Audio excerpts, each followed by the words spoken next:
Martha had never told David the truth, the secret behind the meals she brought him every evening for 40 years. The neighborhood thought it was just ordinary neighborly kindness, but when Martha's will was read, the truth they learned shook everyone deeply. When they discovered who David really was and why Martha had been secretly protecting him all these years, they would realize that this simple meal ritual was actually the greatest sacrifice of a mother's love. The year was 1984, and Maple Street was the kind of neighborhood where everyone knew everyone else's business. Children played hopscotch on sidewalks while mothers hung laundry on lines that stretched between modest two-story homes. It was in this setting that Martha Thompson, then 42 years old, first noticed the man who had moved into the house directly across from hers. David Miller was a quiet man in his early 30s, tall and lean with dark hair that always seemed slightly unkempt. He worked odd jobs around town, sometimes at the hardware store, other times helping with construction projects. The neighbors whispered that he seemed troubled, that he kept to himself too much, that there was something different about him.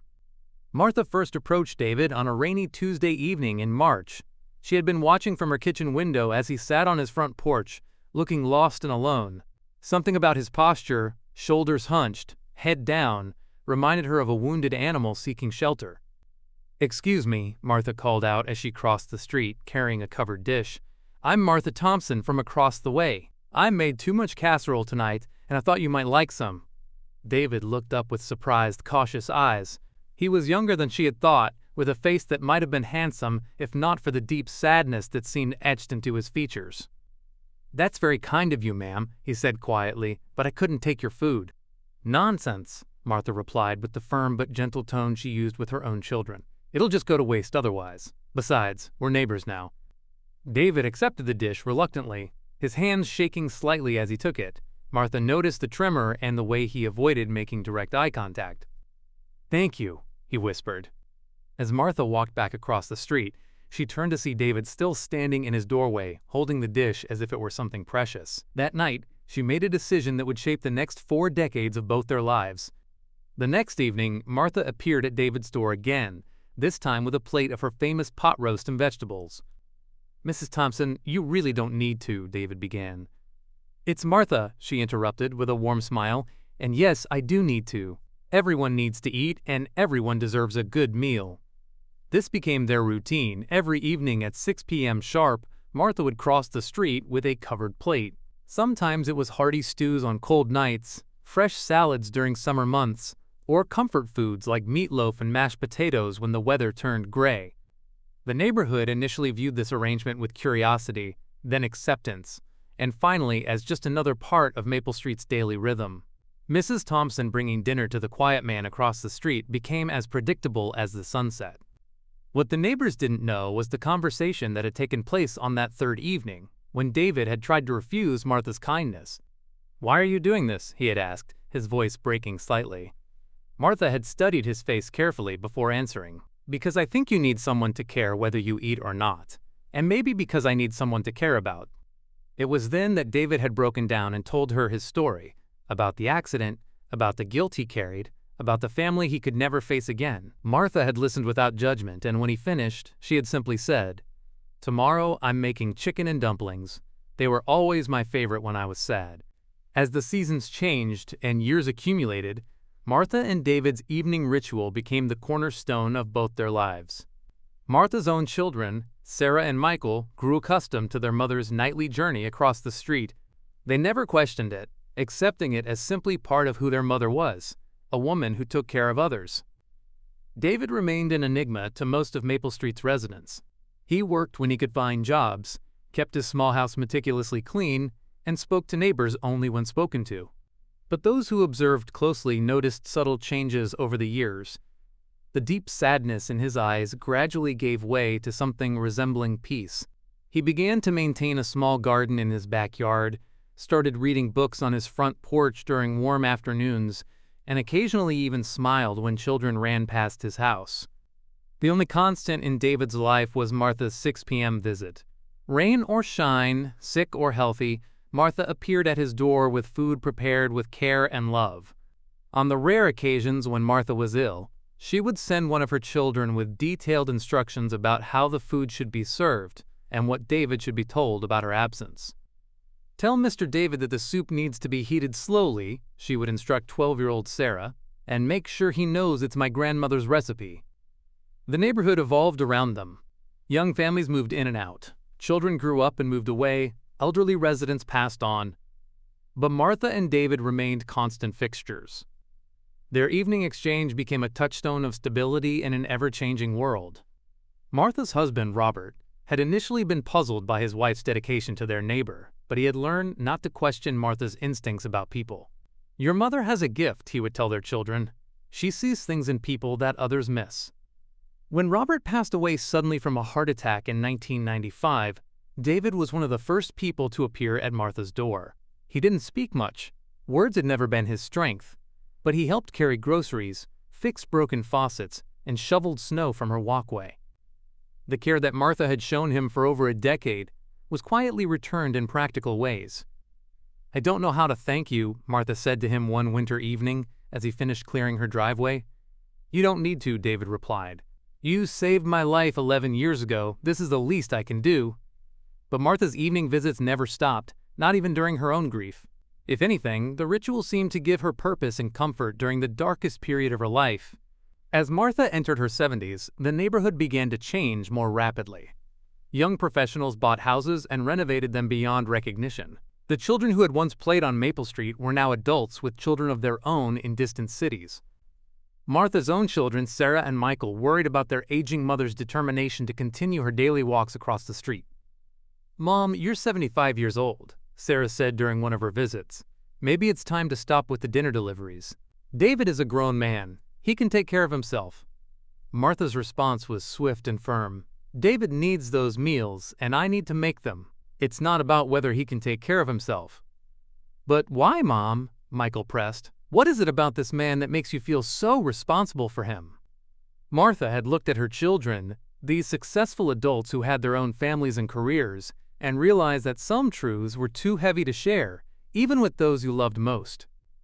"Some people come into our lives for a reason," she said simply. "David is one of those people for me." What Martha couldn't tell them was that she had recognized David from the very first day he moved to Maple Street. She had recognized him from the newspaper articles she had saved, from the court proceedings she had attended, from the young man whose face had been etched into her memory since the day he had accidentally taken everything from her. The car accident that had killed Martha's youngest child, 8-year-old Tommy, had occurred on a rainy November evening in 1983.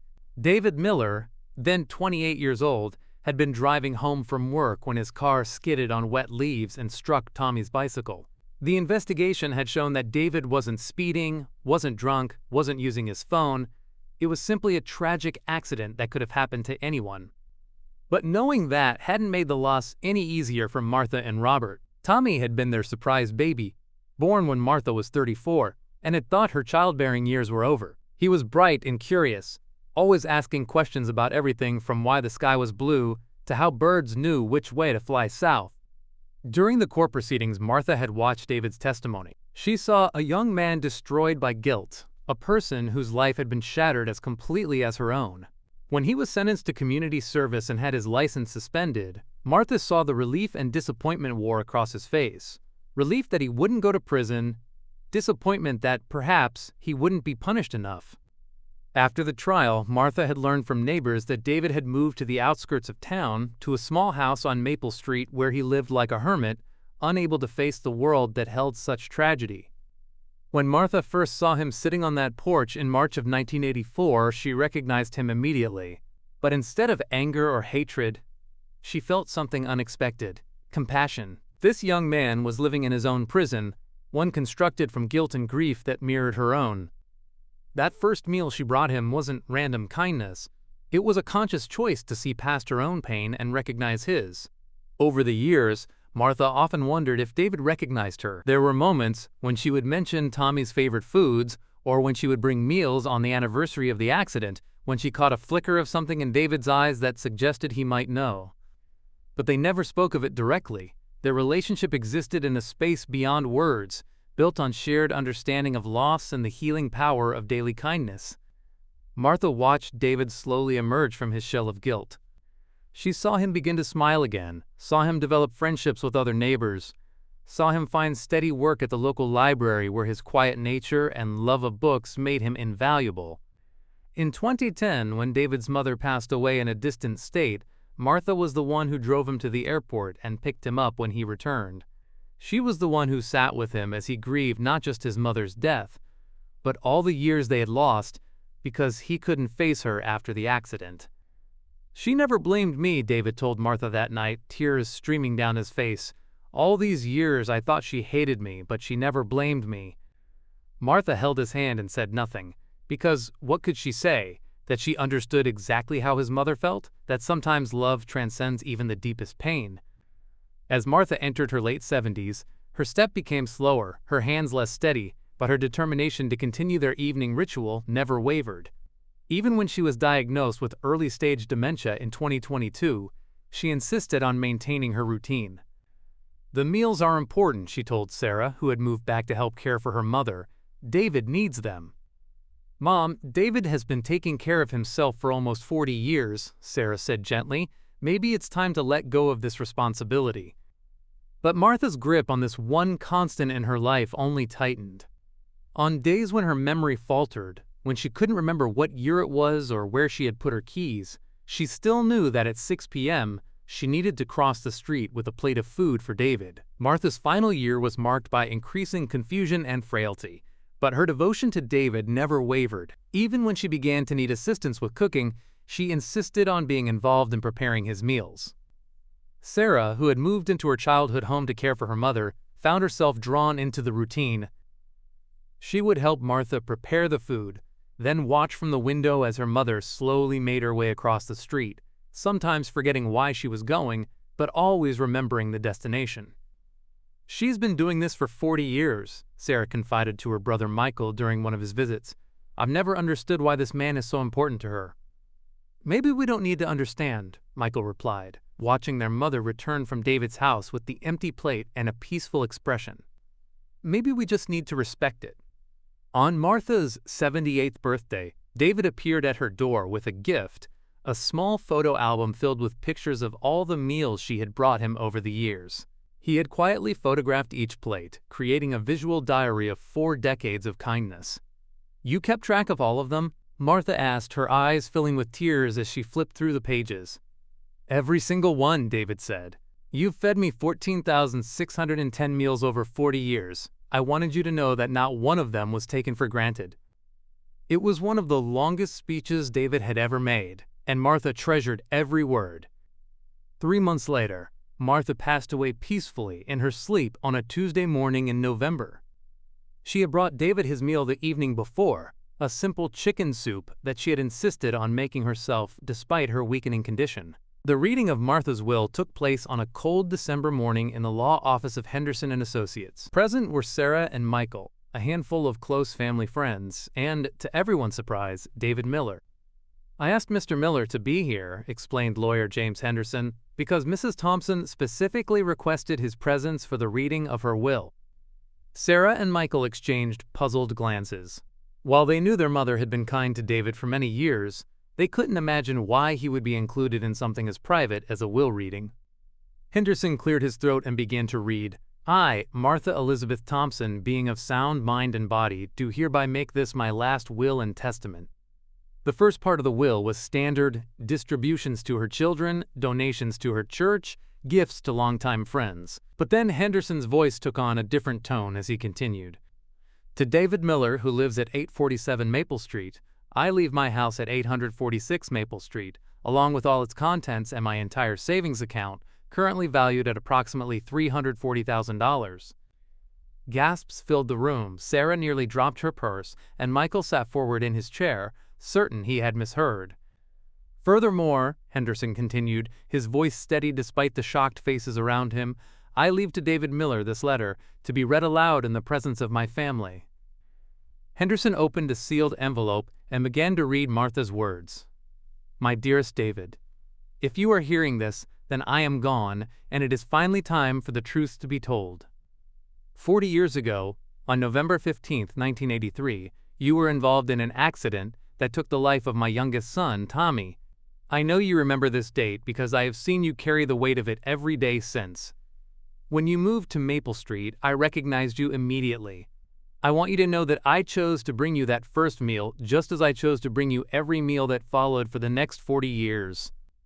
I never told you who I was because I feared it would cause you more pain, and you had already suffered enough, but I want you to know now that every meal I brought you was my way of saying that I forgave you, that Tommy would have forgiven you, and that your life has value and meaning. You have been more than my neighbor, David. You have been my son in every way that matters, the son who needed me after I lost the son I was meant to protect. You may wonder why I'm leaving you my house and my savings. It's because you are my family, and family takes care of family. But more than that, I want you to know that your life has been a gift to me. Caring for you has given my grief purpose and my love a place to live. The money I'm leaving you comes with only one request: that you use it to help other people who are carrying heavy burdens, just as you have carried yours. The world needs more kindness, David, and you understand the power of simple compassion better than anyone. I hope that one day you can forgive yourself the way I forgave you long ago. Tommy would have grown up to be a man just like you, kind, thoughtful, and gentle. In a way, watching you become the person you are has been like watching Tommy grow up. Thank you for letting me take care of you. Thank you for giving me a reason to cook with love every day. Thank you for being my son when I needed one most. With all my love and pride, Martha. P.S. In the recipe box in my kitchen, you'll find 40 years' worth of notes about your favorite foods. I hope someday you'll cook them for someone else who needs to know they matter. The room was completely silent, except for the sound of crying. David sat motionless, tears streaming down his face, while Sarah and Michael stared at him with new understanding.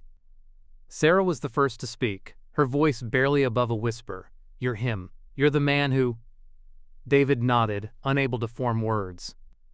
"All these years," Michael said, "Mom knew who you were." "She never told me she knew," David finally managed to say. "She just took care of me, every day, for 40 years. Sarah stood up and walked to David's chair. Without saying a word, she put her arms around him and held him as he sobbed. 40 years of grief and guilt and love pouring out in the office of a small-town lawyer. In the weeks that followed the will reading, Sarah and Michael struggled to process the magnitude of their mother's secret. They met with David several times, slowly piecing together the story of the relationship that had defined so much of their mother's life. "I've hated myself for 40 years, David told them during one of these conversations. Every morning I woke up thinking about Tommy, about the family I destroyed, about the life I took." "But Mom never hated you," Sarah said, beginning to understand the depth of her mother's character. "She saw your pain and chose to heal it instead of adding to it." David showed them the photo album of meals, explained the quiet routines that had sustained them both, and shared memories of Martha that revealed a side of her they had never fully appreciated. "She talked about you all the time," David told them. "She was so proud of your accomplishments, your families, your lives. But she worried that you didn't understand why she needed to take care of me." "We thought it was just kindness," Michael admitted. "We had no idea it was this." David decided to keep Martha's house, but turned it into something that would honor her memory. He used part of the inheritance to establish the Tommy Thompson Foundation, which provides support for families affected by traffic accidents and help for drivers dealing with the guilt of involvement in such accidents. The foundation's main program involves volunteers who bring meals to people going through difficult times, continuing Martha's legacy of showing love through the simple act of sharing food. Every evening at 6 p.m., David stands in what was once Martha's kitchen and looks across the street at his old house, now occupied by a young family. He often thinks about the woman who saw past her own pain to heal his, who chose love over hatred, forgiveness over revenge. 1 year after Martha's death, Sarah received a phone call from a reporter who had heard about the Tommy Thompson Foundation and wanted to write a story about Martha's 40-year secret. "It's an incredible story of forgiveness," the reporter said. "The public would be inspired to hear about it." Sarah considered the request carefully before declining. "My mother spent 40 years keeping this secret," she said. "She never sought recognition for what she did. I think she would want it to remain between the people it touched directly." But the story did spread, quietly, through the kind of word-of-mouth sharing that happens in small communities. people began to understand that the simple act of bringing dinner to a neighbor had been something far more profound.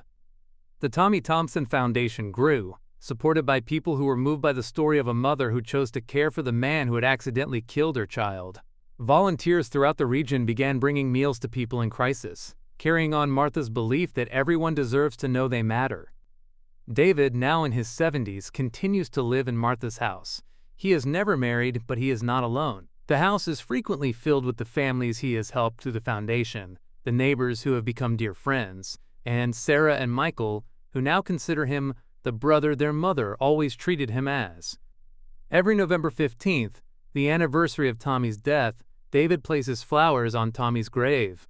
For years, he did this alone, carrying his guilt and grief in silence.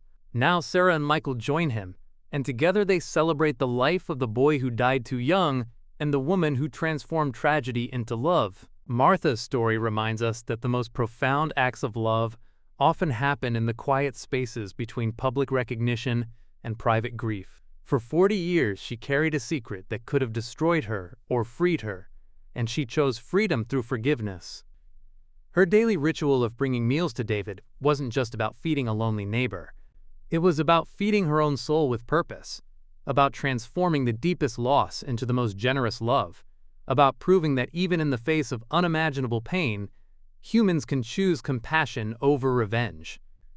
David's life was saved not by grand gestures or dramatic interventions, but by the steady accumulation of small kindnesses, 14,610 meals that said, "You matter," when the world seemed to be saying the opposite.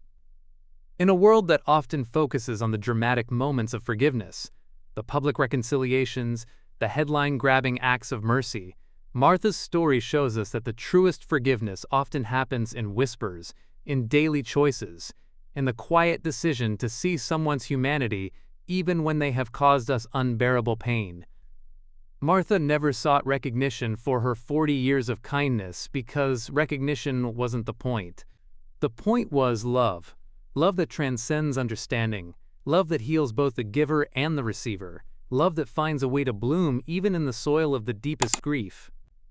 If this story touched your heart, please like, share, and subscribe to Inspiring Life Stories. Remember, sometimes the most ordinary actions carry the most extraordinary love. Thank you for watching, and never forget, the greatest secrets are often the ones kept by the most generous hearts.